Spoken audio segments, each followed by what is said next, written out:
स्वागत है भाइयों हमारी इस नई वीडियो में। ठीक है, तो आज हम लोग एक इंटरेस्टिंग टॉपिक पढ़ने वाले हैं जो कि ना कि क्लास 8 से लेकर 12 तक इंपॉर्टेंट है, बाकी जहां पर भी आपकी इंग्लिश आती है ना, हर एग्जाम के लिए ये जो टॉपिक मैं आपको पढ़ाऊंगा आज, नरेशन। ठीक है, डायरेक्ट और इनडायरेक्ट नरेशन, ये कहां से आया हुआ है, ये वर्ड कहां से आया हुआ है, मैं आपको एक एक चीज में डिटेल में बताऊंगा। ठीक है, तो मान के चलिए आप आज जो मेरी पहली ये वीडियो होने वाली है बिल्कुल बेसिक वीडियो होगी, लेकिन आने वाले जो पार्ट 2 पार्ट 3 इसके होंगे, इसमें टोटल मैं आपको ऐसे रूल बताऊंगा शायद आपने पहले कहीं और किसी किताब में भी पढ़े होंगे, क्योंकि मैंने इसका मतलब बहुत ज्यादा स्टडी किया है। उसके बाद मैं आपको यहाँ पे एक एक शब्द डिटेल में पढ़ा रहा हूँ। ठीक है, तो बने रहिए हमारी इस नई वीडियो में। ठीक है, तो सबसे पहले हम लोग ये सीखते हैं कि नरेशन मीन्स क्या होता है। नरेशन का मतलब होता है कथन, और ये जो नरेशन वर्ड आया हुआ है ना, ये वर्ब होती है नरेट। नरेट वर्ब से ये नरेशन वर्ड निकल के आया हुआ है। ठीक है, अब नरेट का मतलब होता है टू टेल, मतलब बताना।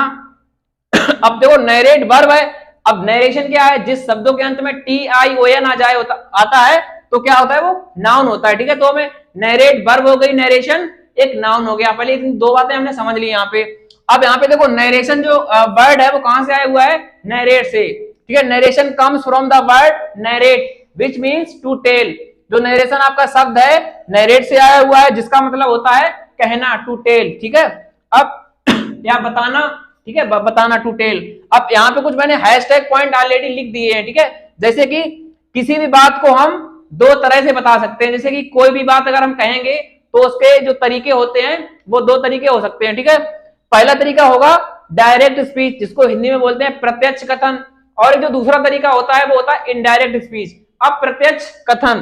तो मैंने ऑलरेडी यहाँ पे कुछ जो इसके नोट पॉइंट हैं, इंपॉर्टेंट पॉइंट है, मैंने ऑलरेडी सब कुछ यहाँ पे लिख दिया जाए ताकि आप लोगों को जो मैं बोलता हूं वो लिखने प्रॉब्लम ना हो। ठीक है, यहाँ पे देखेंगे जो डायरेक्ट स्पीच आपका होता है हमेशा इन्वर्टेड कॉमास के अंदर आता है। हम देखो तुरंत पहचान लेंगे कि डायरेक्ट स्पीच अगर होगा तो हमेशा वो इन्वर्टेड कॉमास के अंदर लिखा होगा। ठीक है, और इसके बाद क्या है, इनडायरेक्ट स्पीच जो होता है हमेशा बिना इन्वर्टेड कॉमास के अंदर लिखा होगा। ठीक है, वो जो इनडायरेक्ट स्पीच होगा बिना इन्वर्टेड कॉमास के अंदर आता है, तो हम लोग समझ लेंगे। ठीक है, यहाँ पे है जैसे क्वेश्चन पहला यहाँ पे एग्जांपल तौर पे लिखा मैंने, ही सेड आई एम बिजी। उसने कहा आई एम बिजी, मैं व्यस्त हूं। अब यहाँ पे कुछ हमें और भी तो सीखना है। अब देखो यहाँ पे क्या है, स्पीकर अपनी बातों को अगर खुद बोले तब वो कौन सा स्पीच होगा, डायरेक्ट स्पीच। ठीक है, अगर स्पीकर जैसे मैं हूं, मैं बोल रहा हूं, ठीक है, जैसे कि ही सेड, उसने कहा आई एम बिजी, उसने कहा मैं व्यस्त हूं, तो मैंने तो कहा ना, तो स्पीकर में खुद हुआ, तो ये हो जाएगा डायरेक्ट स्पीच। स्पीकर अपनी बातों को अगर खुद बोले तो ये होता है डायरेक्ट स्पीच। ठीक है, अब यहाँ पे point number note point number 2 क्या लिखा हुआ है, अगर कोई स्पीकर की बातों को कोई दूसरा अपने दूसरे शब्दों में बोले, ठीक है, तब वो क्या हो जाएगा, तब वो हो जाएगा इनडायरेक्ट नरेशन। तो हम लोग यहाँ पे समझेंगे इनडायरेक्ट स्पीच। ठीक है, तो क्या यहाँ पे जो क्वेश्चन आपका लिखा हुआ है, he said I am busy, तो अब इसका जो हमने यहाँ पे ऑलरेडी मैंने बना दिया, लेकिन मैं आपको इसका एक एक रूल बताऊंगा कि कौन कौन से इसमें रूल एप्लीकेबल होंगे, तब आप इसको अच्छे से बना पाएंगे। ठीक है, पहले तो मैंने आप बना दिया ही सेड दैट। देखो जब भी क्वेश्चन आपका असर्टिव सेंटेंस होगा तो उसमें हम जो कंजंक्शन लगाते हैं वो दैट का प्रयोग करते हैं। ठीक है, तो हमने यहाँ पे क्या कर दिया, ही सेड दैट। अब आप सबको पता होगा कि आई जो होता है वो फर्स्ट पर्सन प्रोनाउन होता है, वो सब्जेक्ट के अकॉर्डिंग चेंज होता है। आई, मी, माई, माइंड, ये सभी फर्स्ट पर्सन के अकॉर्डिंग के अंतर्गत आते हैं ना, तो ये सब्जेक्ट के अकॉर्डिंग चेंज होगा, तो ही है यहाँ पे ना, तो यहाँ पर भी तो सब्जेक्ट ग्रुप में हमें लिखना तो ही हो जाएगा।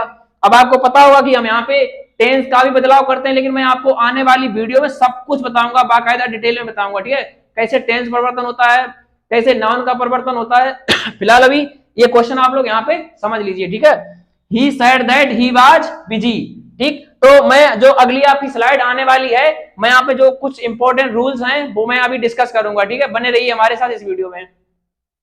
तो हम लोग अब यहाँ पे इसका रूल नंबर 1 डिस्कस करने जा रहे हैं। ठीक है, मैंने आपको जो कुछ बेसिक जानकारी थी, मैंने आपको पहली स्लाइड में बेसिक जानकारी इतनी ही होती है। ठीक है, डायरेक्ट और इनडायरेक्ट नरेशन की। अब यहाँ पे क्या है, मैं इसका रूल नंबर 1 आपको पढ़ाने जा रहा हूँ। ठीक है, यहाँ पे कुछ हेडिंग भी पढ़ी है, डायरेक्ट स्पीच से इनडायरेक्ट स्पीच में परिवर्तन के कुछ नियम होते हैं। मैं आपको एक एक जो रूल्स होगा बहुत ही डिटेल में पढ़ाऊंगा, उसके बाद शायद ही आपका डाउट रहेगा। ठीक है, डायरेक्ट और इनडायरेक्ट स्पीच में। ठीक है, तो सबसे पहला यहाँ पे रूल लिखा हुआ है, रिपोर्टिंग वर्ब में होने वाले परिवर्तन। हम रिपोर्टिंग वर्ब में क्या क्या परिवर्तन करेंगे, अब देखो हम लोग ये भी तो सीखेंगे कि रिपोर्टिंग वर्ब क्या होती है, रिपोर्टिंग स्पीच क्या होती है।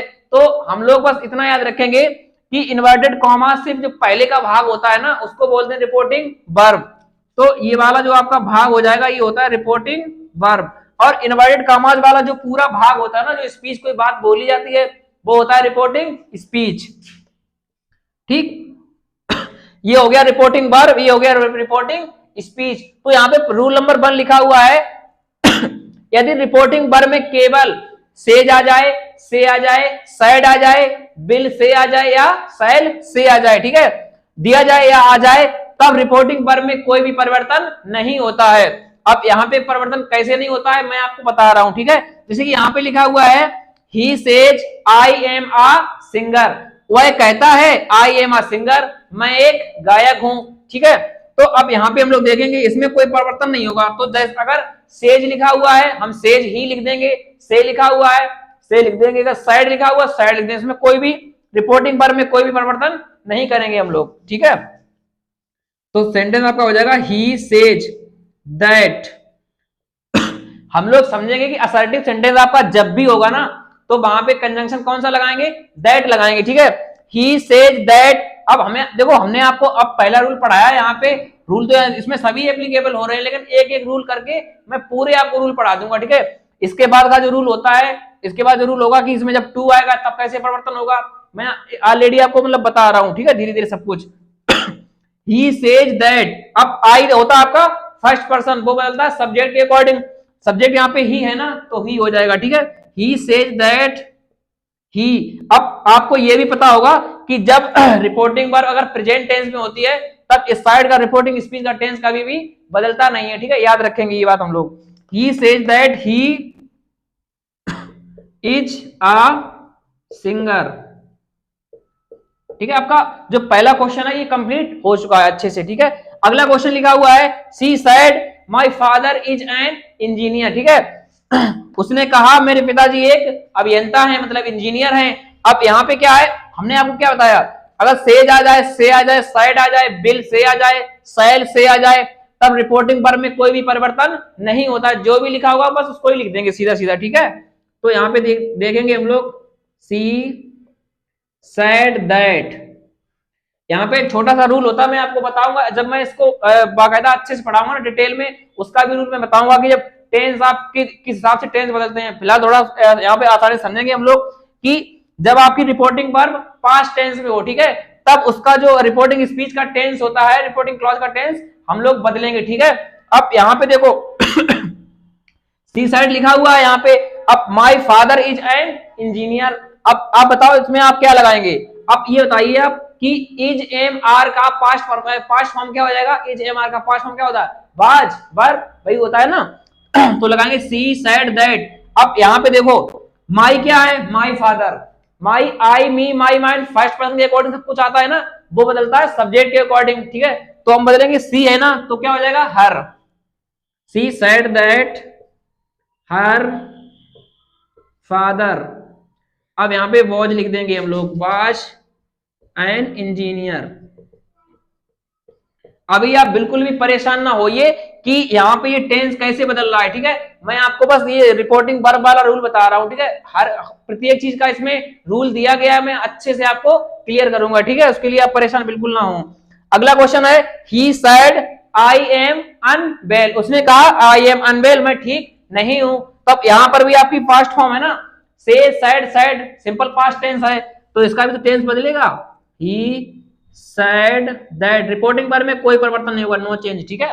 He said that. अब आई होता है फर्स्ट पर्सन, सब्जेक्ट का वर्डिंग चेंज हो जाएगा, क्या हो जाएगा, ही वॉज अनवेल, ठीक है। आपके ये तीनों क्वेश्चन मैंने आपको कंप्लीट करवा दिए। दूसरी चीज ये है कि रिपोर्टिंग वर्ब का जो रूल था ये आपका, आप इसका अच्छे से स्क्रीनशॉट ले सकते हैं। अगर फिर भी कोई डाउट रहता है, कोई क्वेश्चन आपको ना समझ में आए, आप कमेंट बॉक्स में कमेंट कर सकते हैं, ठीक है। अगली स्लाइड में कुछ इंपॉर्टेंट रूल और